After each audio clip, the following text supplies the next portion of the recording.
Welcome to Mondays with Maxwell. My name is Mark Cole. I'm the president and CEO of the John Maxwell Leadership Enterprise. I believe every one of you watching this right now is just like John. You welcome Mondays because you look forward to starting your week off looking for ways to value people. And since today is Monday, my friends, let's hear from the man of the hour. He is our leader, our friend, John C. Maxwell. Welcome to Mondays with Maxwell. Hi, I'm John. I'm so glad you're here with me. I look forward every Monday at noon Eastern Standard Time of being with you.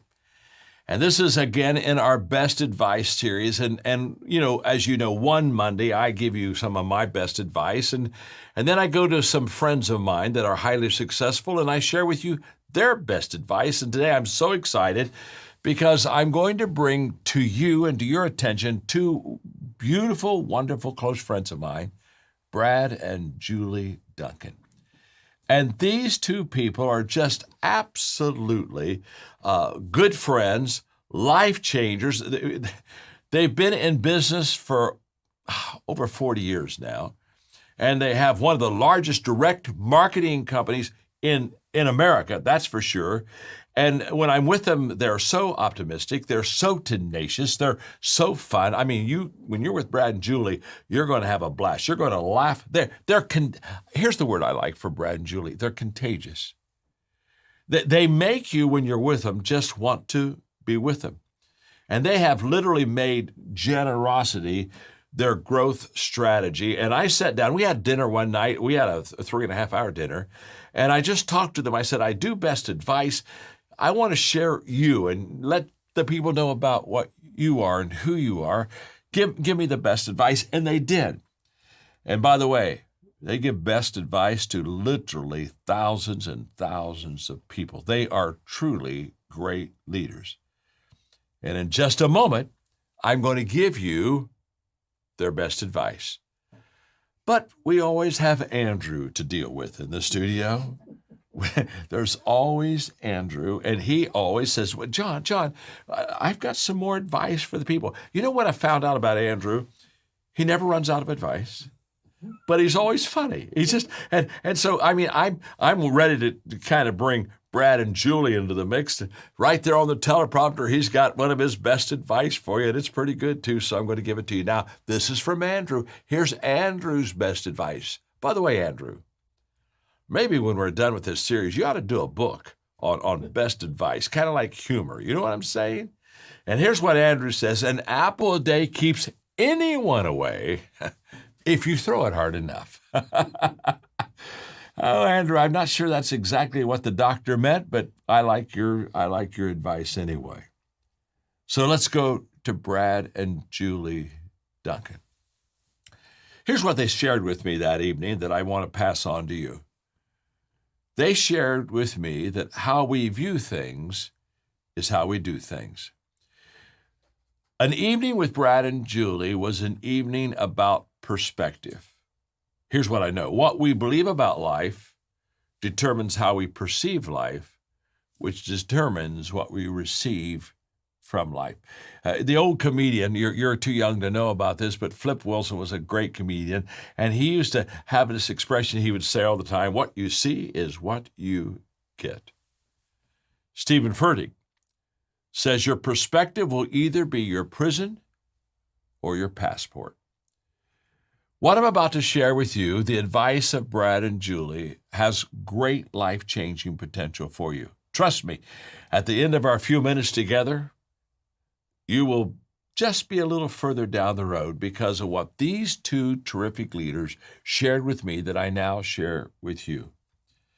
That evening in our dinner conversation, they basically gave me 4 what I would call points about perspective. I pass them on to you. Number 1, hold the perspective of others in a proper perspective. Julie started the evening off with me, and she said to me, she said, John, I had a wonderful father. And she said, when I was young, and when I say she was young, I think if I remember right, she was maybe 10, 12 years old, quite young. She said, my father said this to me: don't care so much about what other people think that it keeps you from living your best life. And when she said that, my heart resonated to Julie, and I thought, I love this. I love that her father would say, don't let other people and what they think about you somehow control your behavior until it keeps you from the best life that you truly could have. And it reminded me of this statement: the most important voice that you listen to is your own. That's why I tell people all the time when they do self-talk, be careful what you say to yourself. This is the most important voice that you're going to hear. Let me give you some questions to ask about people's perspective of you. Questions I ask about people's perspective of me. In other words, when Julie's father said, don't let the perspective of others limit your own life, I've got a list of questions that I wrote down, kind of inspired by Julie. Here are the questions. When people have a perspective of me, I ask myself these questions. First, do they care about me? If they don't care about me, to be honest with you, why would their perspective matter? Number two, do they want the best for me? Number three, do they understand me? A lot of people, they just don't understand you. A misunderstanding leads to a wrong perspective. Number four, do they want to control me? Number five, will they help me? I mean, are they going to give me more than perspective, or are they going to give me a hand? Another question I ask myself is, are they immature? Immature people always have a selfish perspective. I remember when I was up in the New England area, I was with some people doing a leadership conference, and that night after I spoke, they asked me to come to one of their cabins, and they brought me to the cabin, and they had, oh my gosh, I don't know how many crabs they had, but they had been out, I started to say crab hunting. I don't think you hunt crabs. That's not the right phrase. Crab hunting, I don't think you go out and shoot those suckers. What would that be? Crab gathering? Crab catching? But here's what they told me. I don't know anything about crabs. You can tell already. Andrew, did you have an answer? What is it? Crabbing. Crabbing? Crabbing. Is that the word for it? You're out crabbing? Now remember, the one who just told me that is the same one who gives you Andrew's advice every time. So just take that all in perspective. Okay, they were out crabbing, and here's what was interesting. They told me that when you're crabbing, you don't need a lid on your basket as long as you have 2 crabs in it. I said, what do you mean? They said, well, if you have 2 crabs in your basket, you don't need a lid. And I said, what do you mean you don't need a lid? I mean, those crabs have claws. They could just climb out of the basket and have their freedom. And they said, no, you don't understand. If there are 2 crabs in the basket, one crab won't let the other crab crawl out. The moment that crab starts to go out of the basket, the other crab will reach down and pull him back down. And I looked at him, I said, man, I know a whole bunch of people just like that. Don't you, huh? You just start to make a little progress. They just pull you back. They just pull you down. And so Julie, when her father said, just don't let the other people's perspective become a limitation on your life. My gosh, what a gift he gave you, Julie, at a very young age. So we have this conversation, Brad, Julie, and myself, my team, and it keeps going. And then another perspective popped up that they shared, and that is, keep a realistic perspective as you become successful. They kept talking about the fact, don't let success go to your head. Max Dupree said the first responsibility of a leader is to define reality. And the challenge with success, to be honest with you, is it's a separator. And the challenge with separation is when you get separated from people, you lose the common touch, and so much of the time you lose the realistic touch. I can still remember in my life, when I would speak at conferences, during the breaks, I would just go down to the front and stand there, and people would come up, and we'd just talk, and they'd ask questions about what I taught, and I just kind of loved the camaraderie. And I remember very specifically when I stepped down to have that conversation, and all of a sudden, the people around me, instead of wanting to ask me questions, wanted me to sign one of my books. And so I started signing books. And I really missed the conversation. That was the day I realized that I had gotten to a level of success that was going to begin to separate me. I was going to be an author that signed books, not a friend that just kind of had a little conversation with people that you love. It's okay. It's part of what happens in your life. But the challenge with separation is if we're not careful, we lose perspective. And when I was sitting then again with Brad and Julie that evening, one of the things I just loved is I thought they haven't lost perspective. They've been highly, highly successful, but they're real. They're genuine. They care. They've not lost touch. That's why I share with people all the time, just walk slowly through the crowd. Take your time. Listen. Listen, learn, and then lead.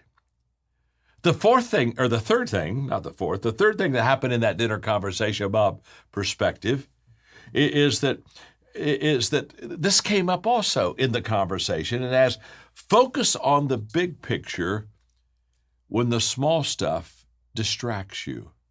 Again, Brad and Julie were talking. They were talking about how that it's easy to get distracted by things that really don't matter.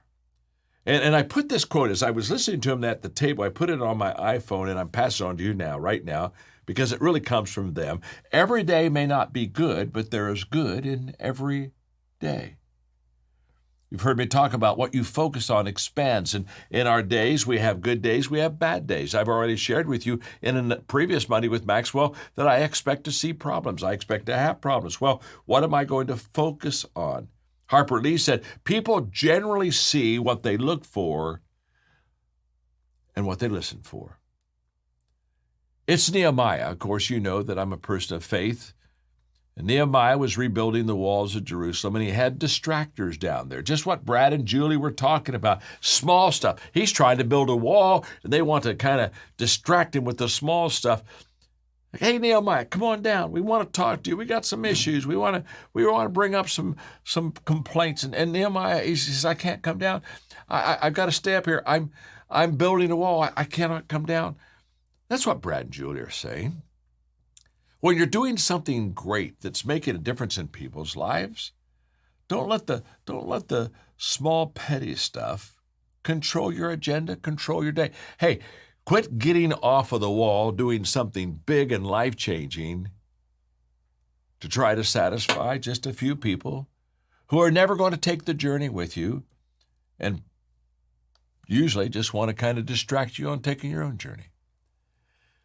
In that dinner conversation, I told you, didn't it? It was a 3.5-hour conversation.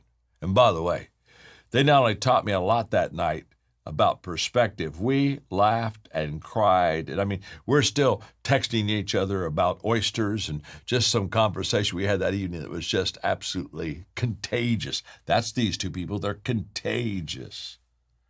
Number 4. Brad brought this up. Man, I tell you, when he brought it up, I thought, how good is this? I pass it on to you.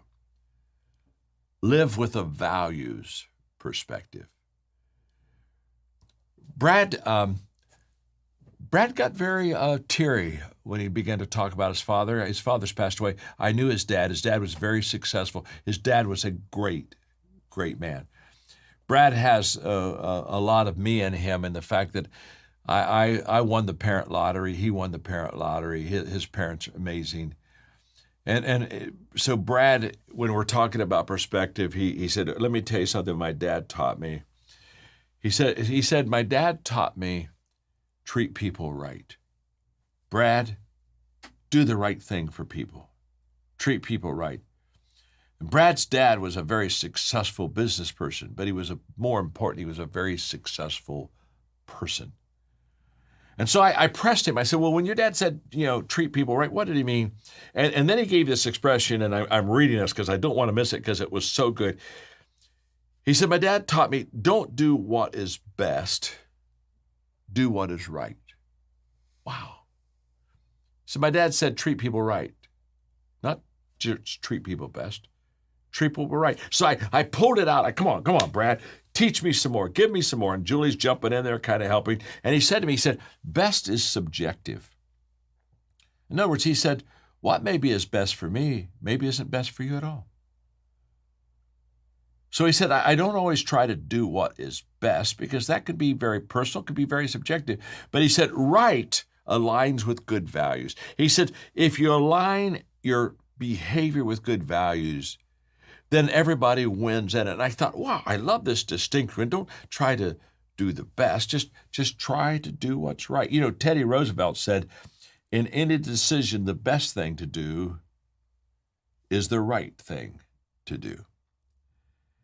In my book, Change Your World, by the way, it's only been out now for 3 months, and it's doing exceptionally well. In fact, it's doing better than any book I've ever had. In fact, in 2 months, I think it had already sold over a couple 100,000 copies.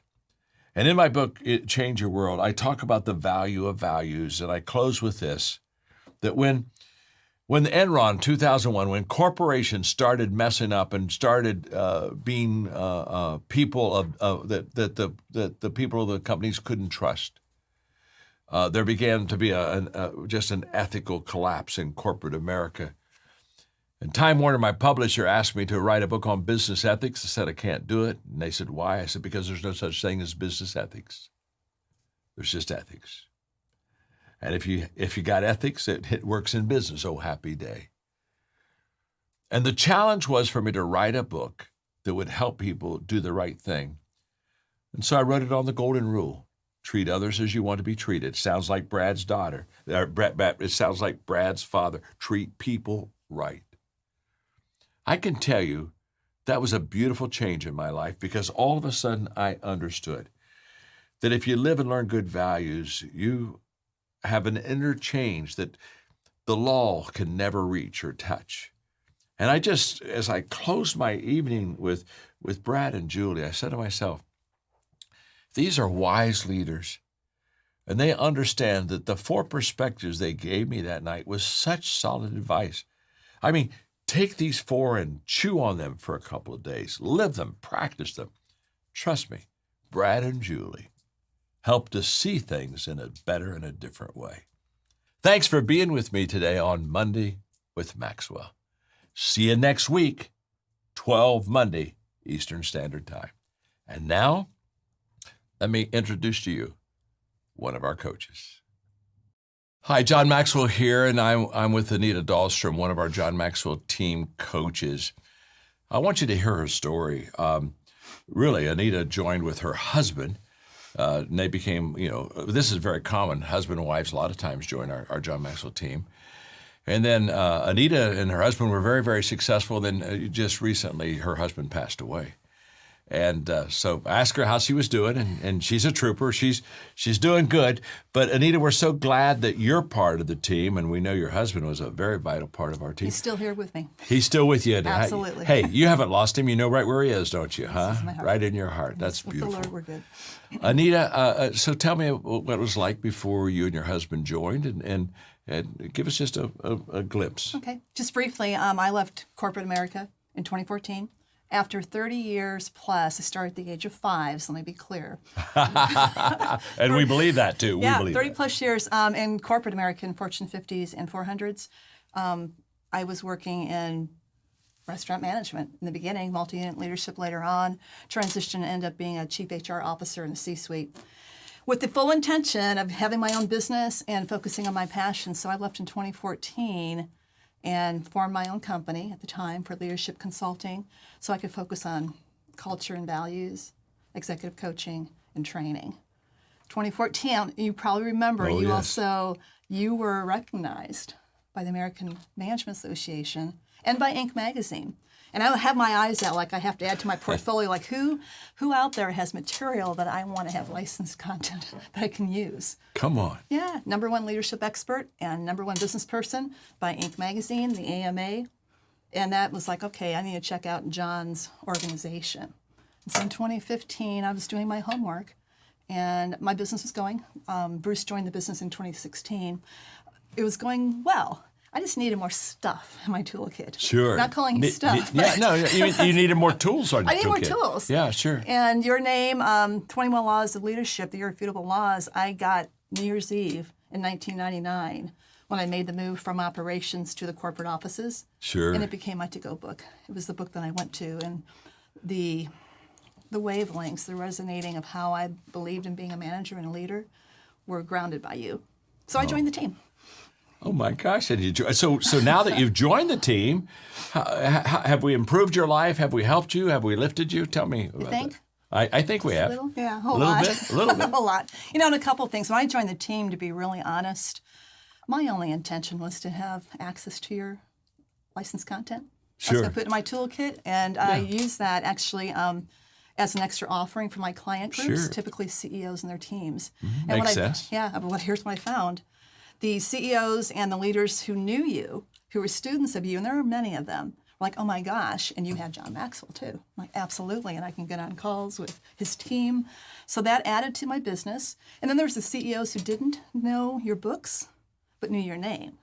And then when I can say, hey, CEO today recognizes you as a top 10 author, you need to read this book, they wanted to bring you into their culture. So it absolutely became a big part of our business. Beautiful. And I got to tell you that, no matter what you teach, train, or coach on, and I focus on emotional intelligence, there's a book for that. Yes. There's always a book for that, and it's John's book. So it's one voice that the companies can use for succession planning or leadership development. It was fantastic. So I got that, but I got more. What was that? So corporate America, for those of you who've been in it, as a chief HR officer, spirituality, the God word, those things don't come into play for red flag reasons, right? Yeah. In a big company. So when I went entrepreneurial, I didn't have all the office mates and the colleagues to talk to. But what I found was a community of people who shared values. I never expected to have that. That's I thought I'd beautiful. lost that. In addition, at that time in my life, and certainly in the past year with Bruce's passing, the spirituality of this community has transformed my life, and it really affected both of us. Wow. I got to say, Bruce and I always said, life is about living and loving. And this team, all the colleagues I've met, your team, the nourishment of caring and respect is so amazing. When he died, and when he got sick, this was a team of all the organizations we belong to, and we have several. This was a team that was there every step of the way, and that's just priceless, John. That's what it's and all I thank about. you for that, and the whole team. It's Thank you. Never expected that. Anita, that's a beautiful story. And we're here to help you the rest of the way because you're a valuable team member. And I just, perhaps you're like Anita. You're already doing well, but you're looking for community. You're looking for people that love you, and you're looking for people that are like-minded on the same journey.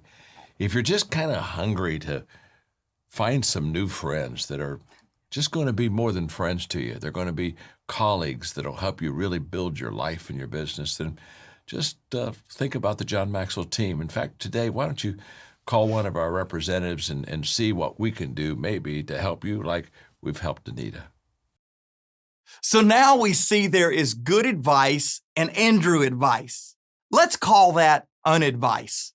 I hope you've enjoyed today's Monday with Maxwell lessons. What's some good advice or some unadvice you've received? Let us know in the comments. And what can we say about our John Maxwell team members?